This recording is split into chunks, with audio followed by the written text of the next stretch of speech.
খেলা শুরুতে দেখতে পেলাম যে Nepali gamer B batch Abu Ishaq গেমে পড়ে গেছে ম্যাচে।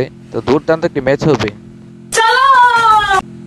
তো আমার প্লেয়াররা ব্লু জোনে নামে, আমি ব্লু জোনের একটু আশেপাশে নামি। তো এখানে দেখেন, তো একটা প্লেয়ার আমার রাকিবকে নক করে দেয়, তখন মামুর সাথে মুখোমুখি সংঘর্ষের সাথে সাথে মামুর সাথে ওরা ধরে একটা ফাইট শুরু করে দিলাম।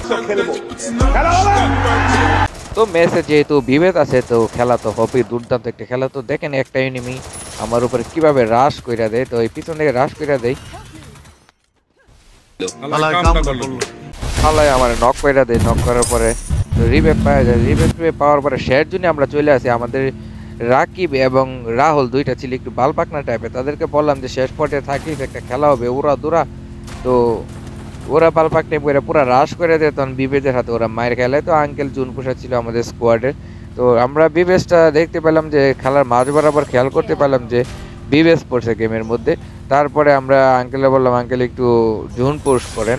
তো প্রথম থেকে যদি আমরা দেখতে পেতাম তাহলে মোটামুটি ভালো একটা জুন পোষ করতে পারতো আঙ্কেল। তো সবাই জানেন আমার স্কোয়াডের একমাত্র সাব্বির আঙ্কেল হচ্ছে জুন পোষার। তো আমি গাড়ি দিয়ে ওরা ধরে ধাক্কা দিয়ে কয়টা কিল করতেছি যে শেষ পর্যন্ত বিভেদের সাথে ফাইট করব, এইরকম একটা মোকাবেলা করতেছি। তো আঙ্কেলেরও বলতেছি, তো আঙ্কেলও কথা শুনে নাই। তারপরে দেখেন শেষ পর্যায়ে আঙ্কেলও বিভেদের স্কোয়াডের কাছে মার খায়। যারা ডায়মন্ড টপ আপ করতে চান স্ক্রিনে দেওয়া নাম্বারে 24 ঘন্টা সার্ভিস ডায়মন্ড টপ আপ করতে পারবেন বাংলাদেশের সবচেয়ে কম দামে কম রেটে। মুরাদ বিডি গেমিংয়ের নাম বললে আকর্ষণীয় ছাড় পাবেন।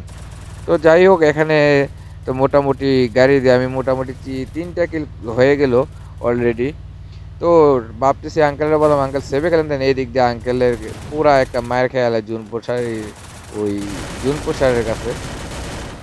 ও জুন পোষারটা ছিল বিবেজের জুন পোষার। তারপর এদিকে আমি এক মামুরে নক করে দিই। নক করার পরে দেখেন আমার কাছে একবারে মোটে মেডিকেট ছিল না, যে একবারে জিরো মেডিকেট। তারপর ক্যারেক্টারটা ছেড়ে দেখি, তো ক্যারেক্টার ছাড়তে ছাড়তে ওই দিক দিয়ে দেখেন শেষ পর্যায়ে আমার উপরে পুরা একটা প্লেয়ারটা রাশ করে দেয়। রাশ করার পরে আমার হেড মাইরা উড়া দুরা ওইটা হেড মেরে দেয়, তখন বিবেজের সাথে আর ফাইটটা হইল না, হালাই কামটা করলো কি। যাই হোক, এখন দেন বিবেজ একটা চালাক মাল। তো বিবেজ আলাদা একটু সেভে খেলতেছিল, আর দুইটা প্লেয়ার ছিল এক স্কোয়াডের, আর এটা ছিল এক স্কোয়াডের, টোটাল 4টা স্কোয়াড কাজ করতেছিল।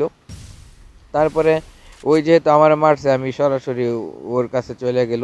তো ওর খেলাটা আমি দেখতেছি, ও মোটামুটি ভালো প্লেয়ার ছিল, ভালো প্লেয়ার না হলে কি আর 8টা কিল করতে পারে। তারপরে ওর উপরে অন্য পার্টি দুইটা প্লেয়ার পুরা রাশ কইরা দেয়।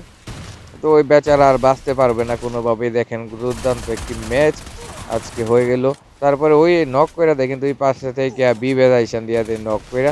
তারপরে দেন 1vs1 হবে। বিভেদের কাছে এমও ছিল না, বিভেদ পর্যাপ্ত পরিমাণ চেষ্টা করছে যে মারার জন্য, কিন্তু বিভেদ দেখেন বারবার টিম আপ করতে চাইতেছে, কিন্তু সে প্লেয়ার কি আর টিম আপ করবে? বিভেদ মারতে পারলে তো মোটামুটি অনেক খুশি হয় একটা প্লেয়ার আমাদের মতো।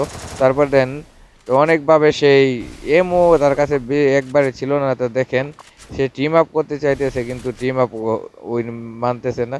ওর কথা হচ্ছে ওর ফুল লোড, বিভেজের কাছে কোনো লোড নাই, তো ওরা ধরে একটা কিল তারা পাবে। এই যে দেখেন বিভেজ বারবার টিম আপ করার জন্য চেষ্টা করতেছে।